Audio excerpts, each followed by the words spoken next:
सत्संग ध्यान सज्जनों की संगति से बुद्धि बलिष्ठ होती है, मजबूत होती है। इसलिए भोले बाबा बैल पर सवार होते हैं, यानी बुद्धि, मेरी बुद्धि मजबूत है, हर समय सत्संग में रहता हूं। आवाज को थोड़ी बढ़ाइए, बहुत कम कर दिया आवाज को, ध्यान दीजिए आप, अब मेरी आवाज कम हो रही है। इसलिए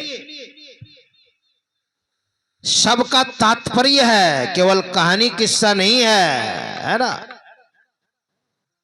तो भोले बाबा ने जो प्रसंग सुनाया है माता पार्वती को, तो ही भोले बाबा कहने लग गए, देवी अभी तुम पार्वती के रूप में हो,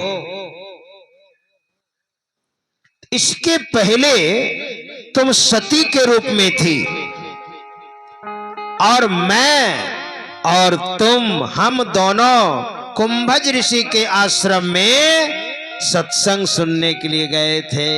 भोले बाबा सुनाने लग गए, एक बार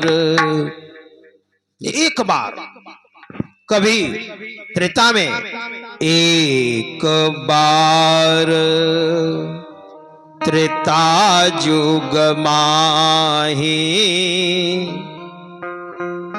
शंभो गए कुंभज ऋषि पाही।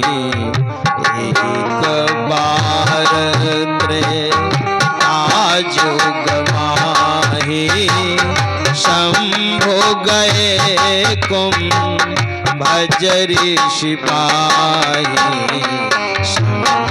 सती जग जननी भवानी पूजे ऋषि अखिलेश्वर जानी।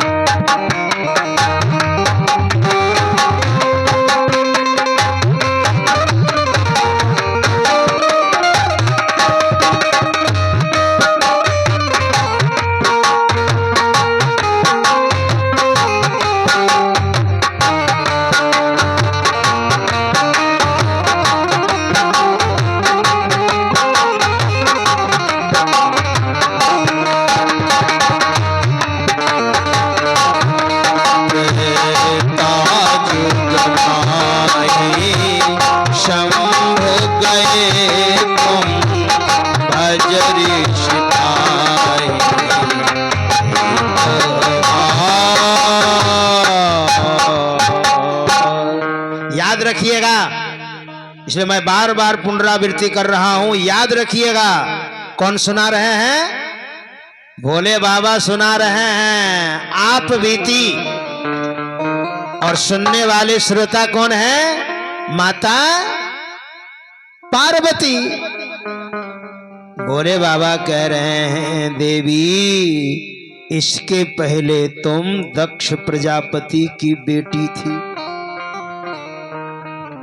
दक्ष प्रजापति ने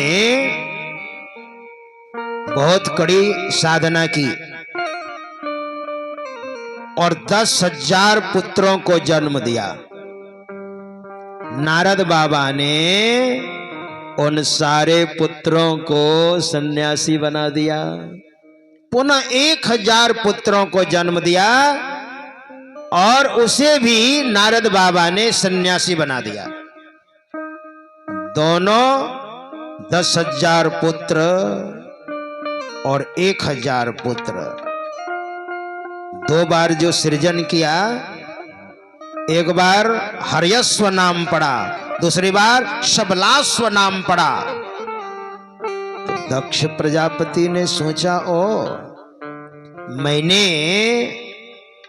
पुत्रों को जन्म दिया और उन सारे पुत्रों को मैंने तपस्या करने के लिए भेजा।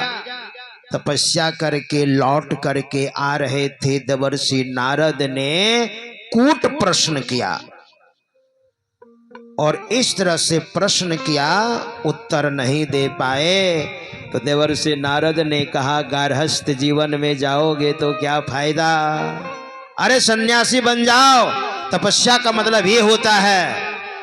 तो 11,000 पुत्रों को देवर्षि नारद ने जब सन्यासी बना दिया, तब दक्ष प्रजापति ने 60 कन्याओं को जन्म दिया। पौराणिक ग्रंथों का प्रसंग है। 60 कन्याओं को जन्म दिया। उसमें एक सती है ना, दक्ष प्रजापति की बेटी सती, जो भोले बाबा की धर्म पत्नी थी। वही तो भोले बाबा कह रहे हैं, देवी तुम सती के शरीर में थी और हम दोनों कुंभज ऋषि के आश्रम में गए। किस लिए गए? वहां लिखा है, एक बार त्रेता युग माही शंभु गए कुंभज ऋषि पाही। भोले बाबा तो बार बार जाते थे। कुंभज ऋषि का दूसरा नाम है अगस्त ऋषि, जो ऋषियों का सिरमौर थे, अगस्त ऋषि। तो भोले बाबा ने कहा, देवी कुंभज ऋषि के आश्रम में मैं बार बार जाता था। हमारे गुरु महाराज ने भी कहा है, सत्संग नित अरु ध्यान नित रहिए करत संलग्न हो, व्यभिचार चोरी नशा हिंसा झूठ तजना चाहिए। सत्संग नित अरु ध्यान नित। और हमारे परम पूज्य पाद बाबा साई स्वामी जी महाराज तो कहते हैं सत्संग के बारे में कि आप सत्संग कीजिए, सत्संग में ही ज्ञान होगा, है ना। जिस ज्ञान की साया में जाकर कहा अपना कल्याण महा होगा, सत्संग बिना सोचो मानव जग में वह ज्ञान कहाँ होगा। अन्यत्र नहीं, अन्यत्र तो सत्संग को छोड़कर सब कुछ होता है। जहां पर कल्याण नहीं, केवल मन को रंजन होता है, उसको कहते हैं मनोरंजन। आत्मा की जो खुराक है वो सत्संग है। इसलिए तो भोले बाबा बार बार कुंभज ऋषि के आश्रम में जाते थे।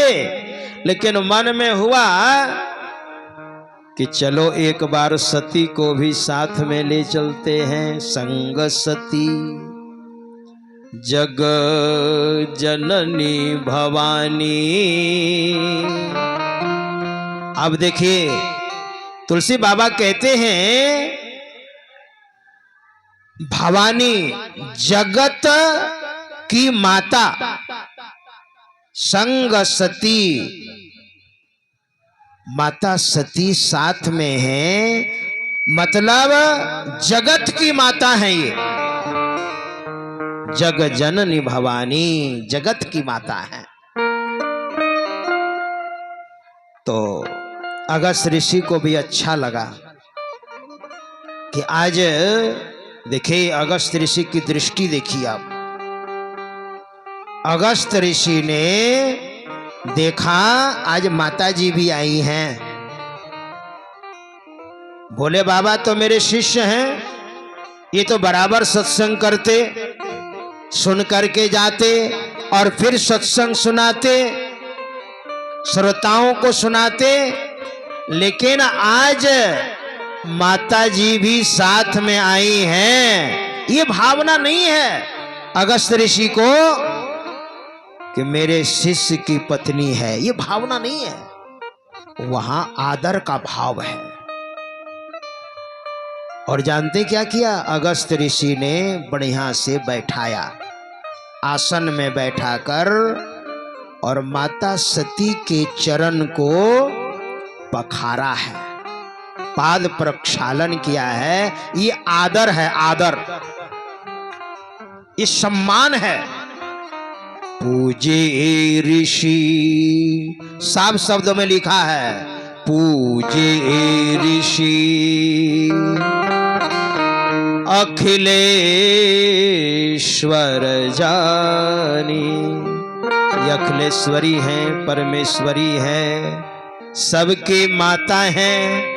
और नारी का सम्मान, यस्त्र नारी पूज्यन्ते रमन्ते तत्र देवता। जिस घर में नारियों का सम्मान होता है, उस घर में देवताओं का निवास होता है। और जहां देवता निवास करते हैं, वहां प्रेत नहीं रह सकता, भूत नहीं रह सकता है। नारी का सम्मान है। हमारे महापुरुषों ने नारी का बहुत सम्मान किया है। अब देखिए, पतिदेव मास्टर हैं और पत्नी मास्टरनी नहीं है, लेकिन बोलते क्या है? मास्टरनी जी। देखिए सम्मान है ना, मास्टरनी जी। पति है मास्टर, बिना पढ़े पत्नी हो गई मास्टरनी जी। नारी का सम्मान है ना। पतिदेव डॉक्टर हैं, पत्नी डॉक्टरनी नहीं है, लेकिन बोलने वाले क्या बोल देते हैं? डॉक्टरनी जी। ये सम्मान है। इसलिए नारियों का सम्मान, तो जिनको सम्मान दिया जाए उसको कैसे रहना चाहिए? जो सम्मानित है नारी, उसको भी तो बढ़िया से रहना चाहिए ना। मांस है, मछली है, शराब है, खैनी है, बीड़ी है, जो त्याज्य पदार्थ है उसको आप ग्रहण कर रही हैं। जो नहीं बोलने का वो बोलती, जो व्यवहार नहीं करने का वो व्यवहार करती, गाली गलौज जैसे तैसे रहना, ये सम्मान नारी का ये व्यवहार ऐसे नहीं होता है। आपको भी सम्मानित रहना पड़ेगा, आप सम्मानित हैं तो। लेकिन सम्मान को सब कोई पचा नहीं पाता है। अब देखिए, अगस्त ऋषि ने क्या सुनाया? वहां लिखा है, राम कथा मुनि बरिय बखानी। भोले बाबा तो बैठ गए आराम से, और माता सती को आसन दिया, पाद प्रक्षालन किया, सम्मान किया, और भोले बाबा सुनाने लग गए। भोले बाबा को सुनाने लग गए, माता सती को सुनाने लग गए। क्या सुनाने लग गए? राम कथा मुनि बरिय बखानी।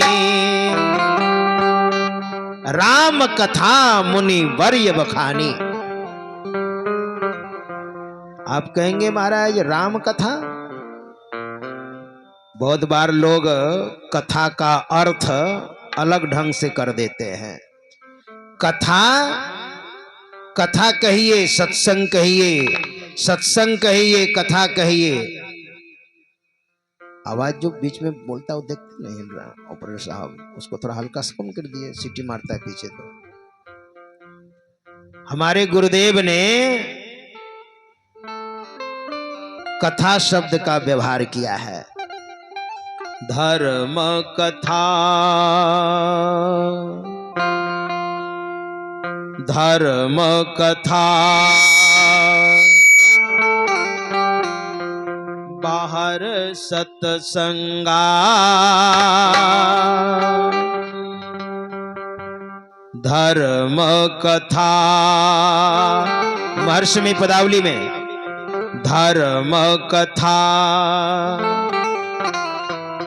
अभी हम लोग जो बैठे हैं धर्म कथा सुन रहे हैं, इसको हमारे गुरुदेव कहते हैं बाहर सतसंगा। बाबा देवी साहब ने भी कहा है, जहां बाहर में बैठ करके आत्मोत्थान की बात होती है, धर्म शास्त्र की चर्चाएं होती है, उसको कहते हैं कथा या सत्संग कहिए। हमारे गुरुदेव कहते हैं कथा है धर्म कथा बाहर सत्संगा। और अपने अंदर में भी सत्संग होता है। अंतर सत्संग ध्यान अभंगा। जिनको समाधि लगती है, 24 घंटे समाधि में रहते हैं, है ना, वो है अनपायनी भक्ति, कभी बीच में टूटे ना। वो आंतरिक सत्संग है, जिनकी वृत्ति सत्य में लगी रहती है। धर्म कथा बाहर सत्संगा अंतर सत्संग ध्यान अभंगा। अगस्त ऋषि वही तो कह रहे हैं। राम कथा मुनि बरिय बखानी सुनी महेश परम सुख मानी।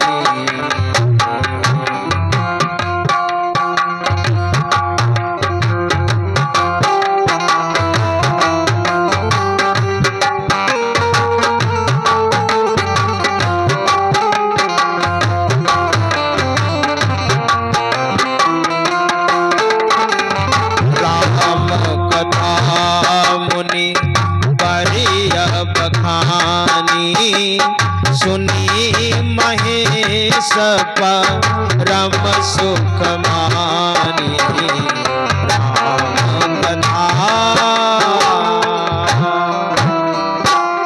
अगस्त ऋषि ने क्या सुनाया? सत्संग सुनाया।